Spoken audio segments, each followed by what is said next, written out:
Hello दोस्तों, मैं आपकी कुमकुम भट्ट नमस्ते प्रणाम करती हूँ। आप लोगों के बीच में बहुत ही सुंदर एक गाना लेके आई हूँ, बिल्कुल नया और धमाकेदार।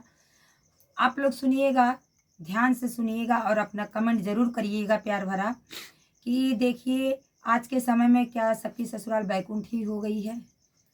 किसकी किसकी निगाहों में ससुराल ससुराल का दर्जा दिया जा रहा है और किसकी निगाहों में बैकुंठ का दर्जा दिया जा रहा है। कमेंट करके ज़रूर बताएंगे। जितने भाई और बहन कमेंट करके नहीं बताएंगे तो हम ये मानेंगे कि उनकी ससुराल बैकुंठ ही मानते हैं। लड़कियों के लिए अगर बैकुंठ होगा ससुराल तो वो अच्छी बात है, लड़कों के लिए होगा तो ये बुरी बात है, क्योंकि इससे परिवार टूटता है। तो अगर हर एक लड़कियां ससुराल जाएं, अपने घर को समझने लगे और अपनी सास को अपने माँ बाप को समझने लगे सास ससुर को, तो फिर टूटेगा ही नहीं घर और परिवार। आप लोग सुनिएगा और अपना प्यार भरा कमेंट जरूर करिएगा। आजकल के कलयुगी बच्चे कैसे ससुराल के पीछे भाग रहे हैं, तो सुनिएगा एक माँ का दर्द। माई बाप घर के भार हो गइल, भाई से बढ़ के आपन सार हो गइल। माई बाप घर के भार हो गइल, भाई से बढ़ के आपन सार हो गइल। कैसन कल युग के पुत अरे जन्मे कपूत बैकुंठ ससुराल हो गइल। कैसन कल युग के पुत अरे जन्मे कपूत बैकुंठ ससुराल हो गइल। माई बाप घर के भार हो गइल, भाई से बढ़ के आपन सार हो गइल। माई बाप घर के भार हो गइल, भाई से बढ़ के आपन सार हो गइल। कैसन कल युग के पुत अरे जन्मे कपूत बैकुंठ ससुराल हो गइल। कैसन कल युग के पुत अरे जन्मे कपूत बैकुंठ ससुराल हो गइल। हमहू त जननी सरधा पुरई है, हमहू त जननी सरधा पुरई है।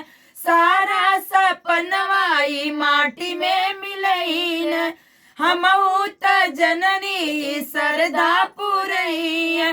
सारा सपनवाई माटी में मिलईन। हमर लाल हमरे जीव के ई काल हो गइल, हमर लाल हमरे जीव के ई काल हो गइल। सब कुछ सोचल सपनवा बेकार हो गइल। हमार लाल हमरे जीव के ई काल हो गइल। सब कुछ सोचल सपनवा बेकार हो गइल। कैसन कल युग के पुत अरे जन्मे कपूत बैकुंठ ससुराल हो गइल। कैसन कल युग के पुत अरे जन्मे कपूत बैकुंठ ससुराल हो गइल। कैसन कल युग के पुत अरे जन्मे कपूत बैकुंठ ससुराल हो गइल। माई बाप घर के भार हो गइल, भाई से बढ़ के आपन सार हो गइल। माई बाप घर के भार हो गइल, भाई से बढ़ के आपन सार हो गइल। अरे कैसन कल युग के पुत अरे जन्मे कपूत बैकुंठ ससुराल हो गइल।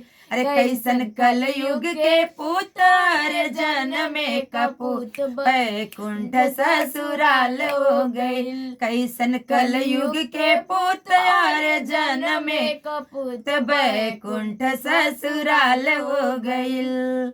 हेलो दोस्तों, जब माँ बाप बुढ़ापे में हो जाते हैं, बुढ़ापा आ जाता है तो घर के भार ही दिखने लगते हैं, क्योंकि हम लोग जवानी के जोश में माँ बाप को होश में खो देते हैं। क्योंकि हमें लगता है कि हम लोग बूढ़ कभी होंगे ही नहीं, बुढ़ापा कभी आएगा नहीं, तो बूढ़े माँ बाप का ध्यान नहीं देते हैं, अपने सास ससुर का ध्यान नहीं देते। लड़की अपने सास ससुर का ध्यान नहीं देते। वही बच्चे जो माँ के पल्लू पकड़ के चलते रहते हैं, माँ के अंगुलियों के पकड़ के चलते रहते हैं, माँ के एक पल भी नहीं रह सकते माँ के बिना, और पिता के हर समय राह देखते रहते हैं, वही बच्चे शादी होने के बाद कोई कद्र और कोई अहमियत नहीं, घर के भार समझने लगते हैं। तो ये सही है या गलत है, आप लोग कमेंट करके ज़रूर बताइएगा हमारे गाने पे। आप लोग कमेंट करना नहीं भूलिएगा, हाथ जोड़ के आप लोगों से रिक्वेस्ट है। फिर मिलूंगी नेक्स्ट वीडियो में नए गाने के साथ, तब तक के लिए राधे राधे, जय श्री कृष्ण, हर हर महादेव।